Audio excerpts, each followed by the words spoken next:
Charlie was really an unusual story because when we did outreach into a strip club, every time I saw her, she had a book in her hands. And to be honest with you, she wouldn't give me the time of day for about a full year.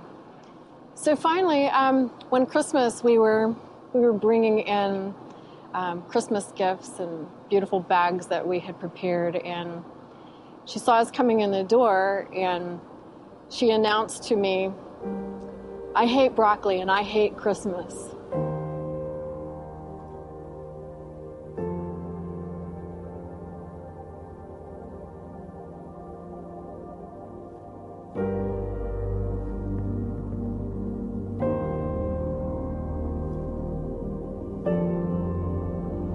And as her story unfolded, I found out that she was homeless and living in her car, and that she had really had a hard life. And I found out that usually the food that she was given to eat was a piece of broccoli on a paper plate, and she was put in the corner. And at Christmas time, she was the gift, and her relatives would pass her around. And that's why she hated Christmas.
And you know, as I talked to her, her vocabulary was absolutely incredible. It was so extensive, and it was lyrical. And as she told me more of her story, I found out that she didn't have her GED. So One Heart scholarshiped her GED. And wouldn't you know it, the lady that sits right next to me at choir, she's the one who coordinates all of the GED testing. And I asked her, I said, well, what would it take for me to find out a score? And she said, well, what are you interested in? I said, well, there's a young lady that took a test yesterday. And when I described her, she said, well, you know, I subbed that day. I think I might be able to get you her score. That night she called me really excited, and she said, you won't believe this, but she got the highest score in 30 years. I want to talk to her about a scholarship. This last summer, I was able to go to her wedding. This spring, she's going to graduate with a BA degree, and she's already applied for her PhD. One of the sad things is that she has Parkinson's disease, and she will never be able to have children. Her mother was killed in a car accident, and she just found her grave this last year. Her father was never in her life. That's the reason she calls me Mama Donna, because I am her pseudo-mother. And One Heart tries to reach women like her every week, every day. So here's the plan. This year, we are challenging 1,000 churches to give $1,000 to raise a total of $1 million. Through this, we will be able to partner with ministries across the globe to expand our reach and enhance our effectiveness. Ministries like The Shelter in India, The Pink Door in Berlin, Stripped Love in Indiana, One Heart in Dayton, Ohio, Church on the Street in Atlanta, Georgia, and also to assist with prevention training. We are also encouraging all of our churches to join us on February 22nd, 2015 for Freedom Sunday, where we will join hands with churches across the world to end modern-day slavery. To learn more about Traffic Light and how you can join the cause and get involved in your community, go to chogtrafficlight.org.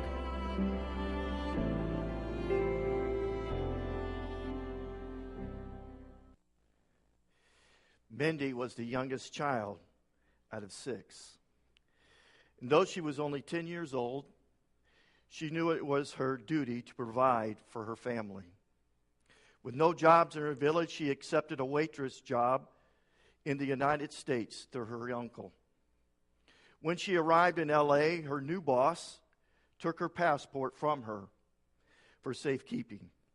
And without knowing any English, she was totally dependent on her boss. After just 2 days of work, she was given a new set of clothes that she had to wear. She wasn't comfortable wearing them, so she refused. But in anger, her boss violated her, beat her, and told her to get dressed. Filled with shame and nowhere to run, her new job of sleeping with men began. And after 2 years in the United States, she had only known the inside of hotel rooms. And every 3 days, she moved into a new city. We wish that this was a rare story, but it is not. It is happening all across the globe. It's happening in Atlanta, in San Francisco, in Chicago, in Seoul, Korea, in Shanghai, in Thailand. And yes, it's happening in this city, in our area. This is the reality of human trafficking today. But thankfully for Mindy, though, a tip led to an undercover officer who made an appointment with her, and she was able to bring her captor to justice and set Mindy free. But sadly, there are many more Mindys still enslaved, even in our cities today. Today, we're going to be looking at the reality of modern-day slavery and human trafficking in our sermon for today. It may be a bit emotionally heavy for some, but the basics of evil really need to be established. Some of the stats that you have already seen and some that we will be going over in just a minute. The stats are amazing and will shock some of you and may even disturb others. But we have to understand this is reality. So what is human trafficking? Human trafficking is defined as the recruitment, harboring, transporting, providing, or obtaining of any person for forced labor, slavery, or servitude in any industry, including agriculture, construction, prostitution, and manufacturing. If you have your Bibles, today's text is going to be written, we believe, specifically for this issue. So I want you to turn your Bibles to Psalms chapter 10 as we look for ways to stop human trafficking in our world, in our age today. The first thing we need to do in light of this situation is to, number one, is that we need to turn to the Lord and vent. You may have thought that slavery ended a long time ago, but it has not. You may have thought that it had ended with in 1865 when the 13th Amendment to the United States Constitution declared slavery to be illegal. But currently there are more people in slavery now than ever before in human history. It is estimated that there are between 20 and 30 million people enslaved throughout the world and in the United States, with probably over 100,000. Every year, 800,000 to 900,000 human beings are bought, sold, and forced into human slavery and brought across the borders. The UN found 700,000 children forced into labor. In the European Union, over 120,000 women and children are trafficked into the United States. Of those trafficked, 80% are female, women and girls. 50% are children, some as young as 5 years old. Many are between 8 and 18, and some are even given into this human trafficking, to slavery, before they are even born. Human trafficking. One of the major hubs, sadly to say, is in Thailand.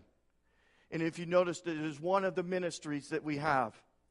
There are 800,000 girls under the age of 16 forced to work the bars. 200,000 are under the age of 12 with the districts everywhere. What are the main reasons that many people, people are trafficked into the world today? Number one, for work, bonded labor or debt labor. Secondly, for sex. They are forced into prostitution or working the bars and brothels. They are also for organs. Fourthly, child soldiers, to kill, to torture, to fight in battles. With these staggering stats, sometimes it looks like the wicked are getting away with evil and God seems distant. When we feel this way, we learn from the psalmist that we need to vent our frustrations to the Lord. Psalms 1 says, "Why dost thou stand afar off, O Lord? Why dost thou hide thyself in times of trouble?" This passage reads as if the psalmist is looking directly at human trafficking of our issues in our day. And in it we see the pride of the evildoers in every thought and every action that they are taking. The passage continues on and says, "In pride the wicked hotly pursue the afflicted. Let them be caught in the plots which they have devised. For the wicked boast of his heart desire, and the greedy man curses and spurns the Lord. The wicked in the haughtiness of his countenance does not seek him, and his thoughts are, there is no God." Poverty is what lures many of these women and children. About 80% of those involved in sex trafficking are from the northeast part of Thailand. A typical story goes like this. The parents are poor and in desperate need of money. In some parts of the Thai culture, the youngest girl is responsible for the care of the family. And also in Thai Buddhism, some believe that if you have 5 kids and sacrifice one, you'll get more blessed for the rest of the family. But also they are brought into the system through fraud with the dreams of a better life that awaits them. Others are forced into the sex industry, parents, husbands, and even boyfriends. In the midst of all this evil, it appears that the ones in charge prosper in all they do. And as you look at verse 5 and 6, it says, "His ways prosper at all times. Thy judgments are on high, out of his sight. As for his adversary, he snorts at them. He says to himself, I shall not be moved. Throughout all generations, I shall not be in adversity." This is as you saw, this is one of the fastest growing industries in the world. It brings in about $7 to $10 billion a year. The UN reported that about 60% of all men who fly into Bangkok alone fly there for sex. There's a big difference between slavery in the past and slavery today. In the 1800s, the slaves were treated as property, and so the owners at least tried to take care of them. But today, because of how quickly they can be disposed of, they can be replaced, they are treated like trash. His mouth is full of curses and deceit and oppression. Under his tongue is mischief and wickedness. he sits in the lurking places of the villages. In the hiding places, he kills the innocent. His eyes stealthily watch for the unfortunate. This very much sounds like trafficking today.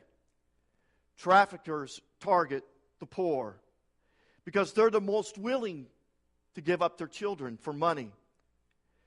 And you see this in all plans of the traffickers are evil. As verse 9 says, he lurks in a hiding place as a lion in his lair. He lurks to catch the afflicted. He catches the afflicted when he draws him into his net. And after capturing them, it is only the beginning of the evil that they do. The captors will physically and mentally abuse them. Within the first 48 hours, most women and girls are sexually violated to crush any hopes of holding on to their purity and their innocence. Some afterward, they are violated 8 to 10 times every day. And soon afterward, they are violated not only for 8 to 10 times every day, but this goes on for years until someone sets them free. But by that time, many have AIDS or STDs and are rejected and given up. And as a result, the people have become crushed. As the psalmist says, he crouches, he bows down, and the unfortunate fall by his mighty ones. He says to himself, God has forgotten, he has hidden his face, he will never see it. The wicked live with no fear of God. They do not realize that we will be held accountable before God for the lives that we have lived. We look at all this horror and we should be frustrated and we should vent. But we should vent to the Lord. And after looking at the reality of the situation, our next step must be turn to the Lord. Turn to Him and ask. The greatest action that you and I can take is to pray to the Lord who moves mountains. God moves through prayer. Prayer is the greatest act of faith and warfare that we can do each and every day as we look at the reality of the circumstances that are surrounding those that are caught up in this. As the psalmist says in verse 12, arise, O Lord, O God, lift up thy hand. Do not forget the afflicted. Asking God to arise is to call to action. And to ask God to lift up your hands and is to prepare for an army for battle. For example, an army would wait for the hand of their commander to signal the attack. It's saying, release your army and unleash your power and authority against the enemy. That is how we are to pray. This is something that we cannot ignore. This is something that we cannot overlook any longer. We cannot be with blinders upon our eyes any longer as a church. God has called us for action. And this is a part of our action that He's calling us to do, is to speak to Him, to call for action, to pray to the Lord, to believe and trust and faith that God will answer our prayers and He will set many of those who are afflicted and caught in this deep down disease of human trafficking and will be set free. Verses 13 and 14 says, why has the wicked spurned God? He has said to himself, thou wilt not require it. Thou hast seen it, for thou hast beheld mischief and vexation to take it into thy hand. The unfortunate commits himself to thee. Thou hast been the helper of the orphan. When we turn to the Lord and we look to Him because He is the helper of the fatherless, God's heart is for the weak, the helpless, the oppressed. The true people of God will care for the least of these. Asking God to release the army is also praying for His church to rise up and be the church for the weak, to be the church for the orphans, to be the church for the fatherless, to be the church for the prisoner, to be the church for those who cannot stand up for themselves. He wants us to break to break the arm of the wicked and the evildoer. Call his wickedness to account till you find none, as he says in verse 15. He is saying, destroy the army of the wicked and make them powerless. We must pray for justice and for freedom. It is our responsibility as people of God. We are to ask God to bring about freedom and justice for the oppressed and dismantle the grip of the oppressors. We need to be praying each day, every hour, and asking God to set every prisoner free in Jesus' name. So when we read stories like maybe one where in the police in India, where they came in and they freed 60 little girls from their slavery in a brothel, we need to rejoice because it is an answer to prayer. Therefore, turn to the Lord and ask Him to bring about justice and freedom to the prisoners. That is what we need to be doing. We need to be praying and storming the gates of heaven for those who cannot storm it for themselves, who are caught up in this and have nowhere to turn, no one to look for, no one to seek. It becomes our responsibility, and God is going to hold us accountable for that. So the next thing that we need to be doing to help the trafficking in the world is to turn to the Lord and expect. Turn to the Lord and expect. Turn to Him and expect. As the psalmist says in verse 16, the Lord is king forever and ever. Nations have perished from His land. O Lord, Thou hast heard the desire of the humble. Thou wilt strengthen their heart. Thou wilt incline Thy ear to vindicate the orphan and the oppressed. That man who is of the earth may cause terror no more. Sometimes hearing these stats and these stories can be discouraging and making us want to give up even before we even get started. But never let your focus remain on the mountains. Instead, we must focus on the God who created the mountains, who is greater than the mountains. We need to fix our eyes on Jesus, the good king who protects His people, who provides for His people, who rules in justice. We must expect God to move and to act on behalf of those He loves. We must expect miracles to happen. We must expect justice. As the psalmist says in verse 17 and 18, O Lord, Thou hast heard the desire of the humble. Thou wilt strengthen their heart.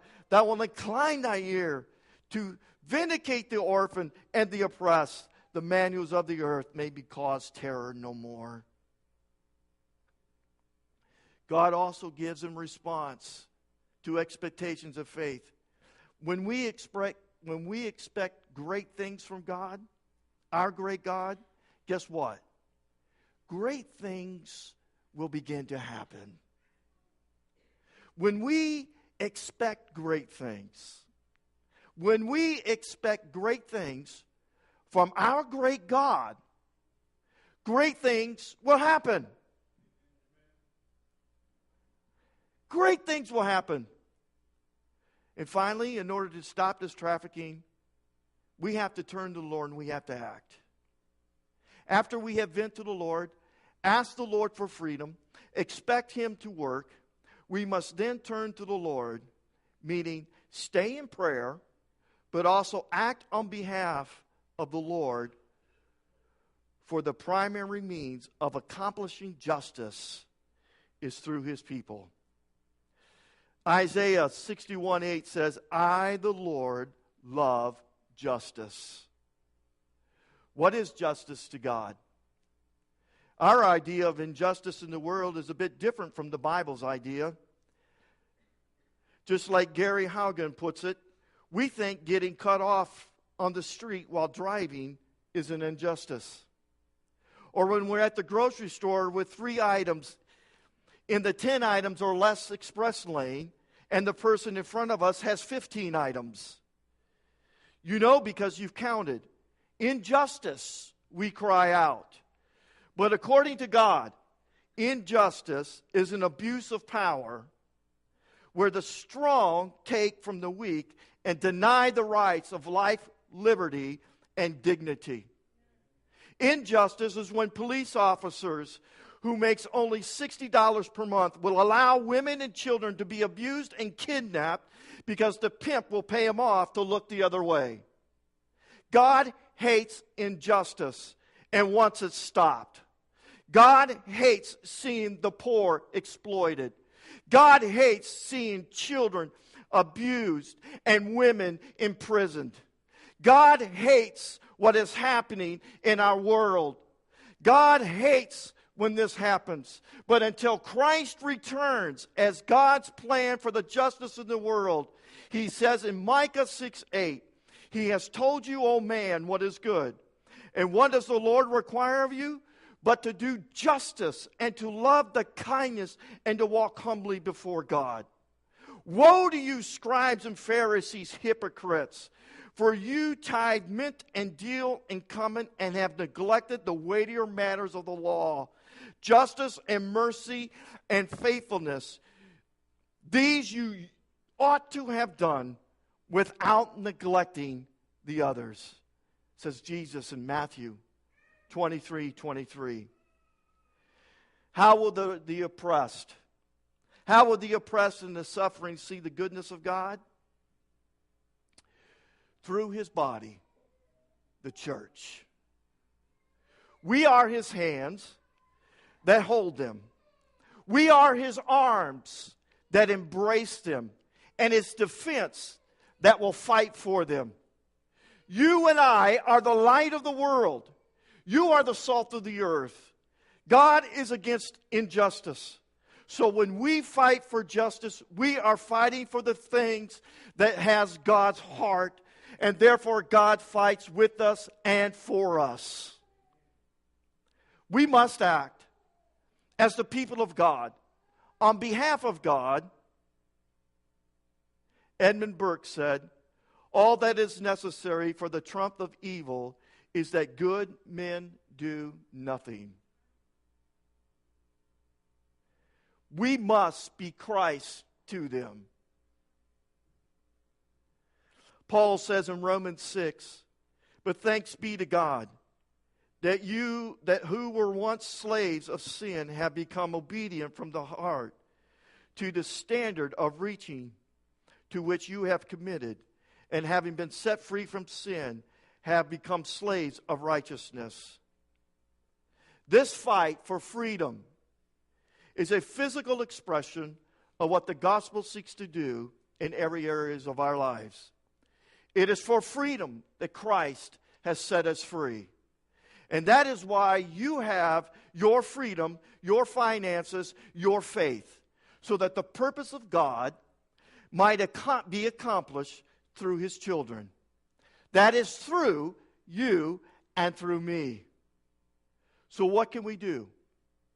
Here we are, we're at the crossroads, we're at this point of understanding and even having a glimpse into the reality of our world and what is happening. So we sit here and we wonder and we ponder, what can we do? Here are some practical steps that can be taken. Number one, I believe that number one has already happened, is that we become aware of, that we take off the blinders off our eyes, and we open up our eyes and see the reality. That what is happening, and we become aware of what is happening. And thank God that we've had this day of opportunity of opening our eyes and really becoming aware of what is happening in our societies all around us. The second thing is, we need to stay in prayer. We need to begin praying right now, today, this moment. We need to begin praying for freedom for the enslaved. We need to pray for ministries that are there on the front lines and fighting for their freedom. We need to be praying for those even around in our lives today that we may not be aware of. Those who are enslaved in our own backyards, that they might be freed and healed physically and spiritually. The third thing is to give of our resources, to give to some of these organizations that you saw on our overhead that are fighting on the front lines of this battle. In conclusion, history records and remembers those who fight for justice. History tells of men and women who have risen to the challenge. We honor Harriet Tubman, who, for the role she played in freeing thousands of slaves to the Underground Railroad. History honors William Wilberforce, the abolitionist who brought an end to slave trade after 46 years of fighting. History honors them because they fought for freedom. But what if it were happening today? What if you lived in their time period? What would you do? Stand by and do nothing? Or join them in the fight? History records and remembers those who fight for justice. David Batstone said these words: "There are times to read history. There are times to make history." We live right now at one of those epic moments in the fight for human freedom. We no longer have to wonder how we might respond to our moment of truth. It is we who are on the stage, and we can change the winds of history with our actions. Future generations will look back to judge our choices and be inspired or disappointed. You have been given liberty. You have been given knowledge, wealth, and influence for such a time as this. There is a time to read history, and there is a time to make history. Now is the time to make history and set the captives free. Let the church be the church, and let the people rejoice. They need our help.